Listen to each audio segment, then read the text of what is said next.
Zoc Vapors Vape Tour here. So meron tayong pupuntahan and alam nyo na ngayong April 1 and 2 sa VapeCon. So tignan nyo tong vlog natin na gagawin natin. I-check out natin lahat ng booth. Tapos pupunta tayo syempre. Tignan natin kung may magbibigay sa atin. And syempre, kamustahan banding ng mga vapers. So kita-kits and panoorin nyo tong video na to. Maraming salamat.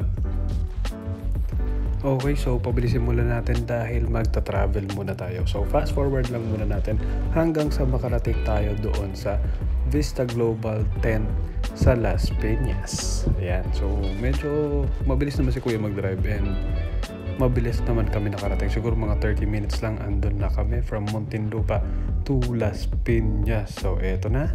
And then meeting the guys, the Lost Vape team. Ayan, si Boss Noel, Mulen, and then ito naman yung sa loob. So hindi ko na naipakita sa inyo lahat dahil maraming ginagawa at nagbubuhat kami. Tinutulungan ko rin sila at sobrang init dyan. Shoutout nga pala sa Vista Global Tent. So yan, ito na yung ating setup sa booth, and then nakalinya na, naayos ko na po yan. And then syempre magkakaroon pa rin yan ng mga changes dahil hindi pa namin alam kung yan ba talaga ay tama. And hindi pa namin sure kung yan na ba yung tamang pagkaka-arrange niyan. Tapos yan na, exhibitor pass. Tapos eto na yung tamang setup para sa Lost Vape booth. So dalawa yan ha. Hawakan muna natin M200, baka wala. Yan yung Gundam na Telema Solo, Ursa Baby Pro. Tapos sa kabila, Telema Mini. Tapos dito naman sa left side is makikita nyo ng Ursa Nano S and Art. Ayan. Tapos, ayan na, nakasetup na. Tapos, ayan yung pila, nakikita nyo.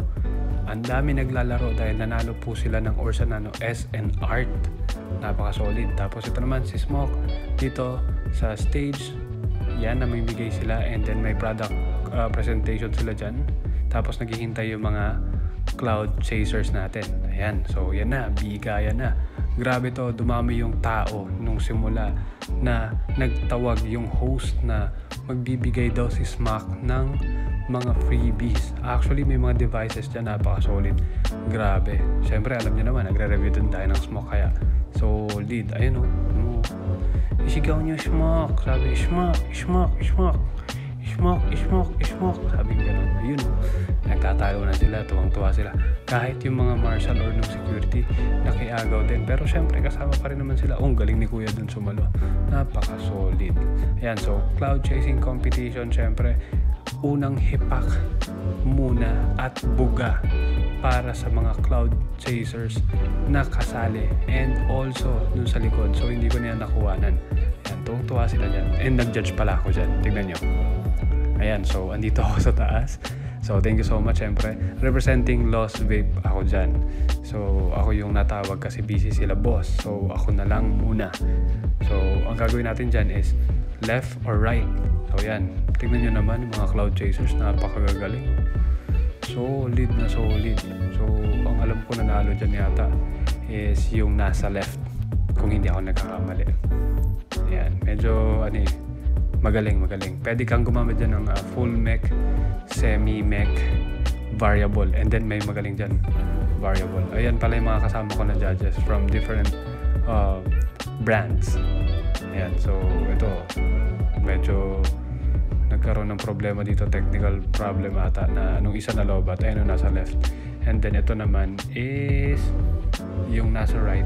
So yata yung nanalo dyan. Tri-bats naman yung gamit niya. Nung kabila naman is quad bats. Pero hindi ko sure kung naka-quad ba siya or naka-tri-bats din. Kasi pwede yan eh. Pwede naman niyang gamitin. So, galing.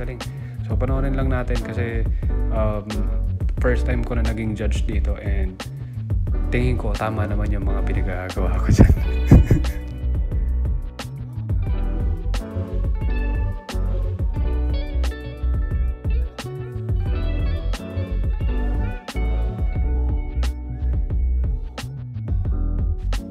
Ayan na nga. So, yun. Pagka nagtaas ka ng kamay dyan, ibig sabihin may technical problem. Yun na nga yun, nung part na nalobat siya pero hindi na siya pinayagan.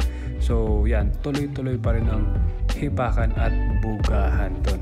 So, ang nanalo dito is si Kuya din, yung lobat din. Ang naalala ko, Ayan, so tingnan nyo, next naman na naglaro or yung sumali.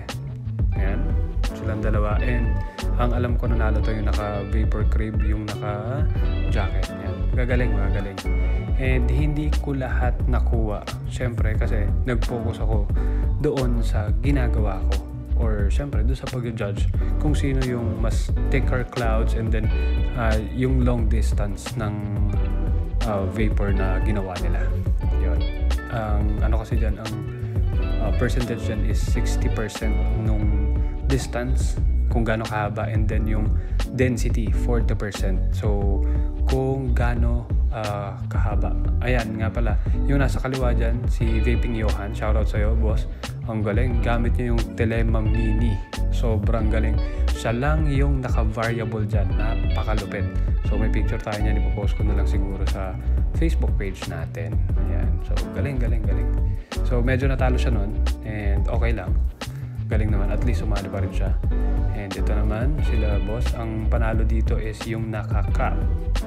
Yan, lakas ng baga, grabe, mga iron lungs. Sobrang gagaling. Ayan, lagi kami pinapajudge ni Boss Mako. Ayan, shoutout nga po pala kay Boss Mako Ibrahim.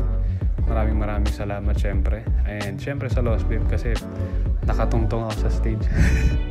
Ayan, yung natapos na, semis lang yon kasi bukas pa itutuloy yon. Dahil maglalaban sila ni Isaac. Siya po yung nanalo. Nung naalala niyo yung belt na ginamit ko, yung PVX, yun yung nanalo. Binigay ko sa kanya yung belt ko talaga. Hindi, joke lang. Sa kanya talaga yun siya yung nanalo. So yan, namigay na sila dyan ng Bliss na juice. Bliss by Mike. Yan, so shoutout sa iyo, Bliss by Mike. Napaka-solid ng mga juice nyo. Sobrang lulupet. Ayan, so enjoy talaga yung tao dyan dahil marami talaga. And yun na nga, hindi ako masyadong nakaikot dahil na-busy nga ako. Tignan nyo naman, yan ang mga pinagagawa. Tapos nagbabantay ako dun sa Lost Babe booth. Ayan, so nagkuha lang ako siguro ng mga ano dyan, ng mga videos dahil pinababa na kami. So tapos na. So tomorrow ulit.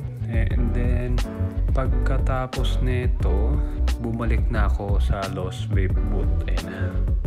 So yan, bumalik na ako and marami pa rin naglalaro. Tapos syempre nakaupo na sila, ng iba nagpapahinga na. Tapos syempre mga Lost Babe fans nakatingin pa rin. So yan po yung day 1. Tapos na, medyo pagod and then kumakain na kami dito. Actually naghihintay pa ng pagkain kasi matagal sa hotel. So ayun, tapos na, nakauwi na ako and hindi ko na videohan yung kinain ko dahil gutom na talaga ako. So maraming salamat syempre sa panonood and kita kits.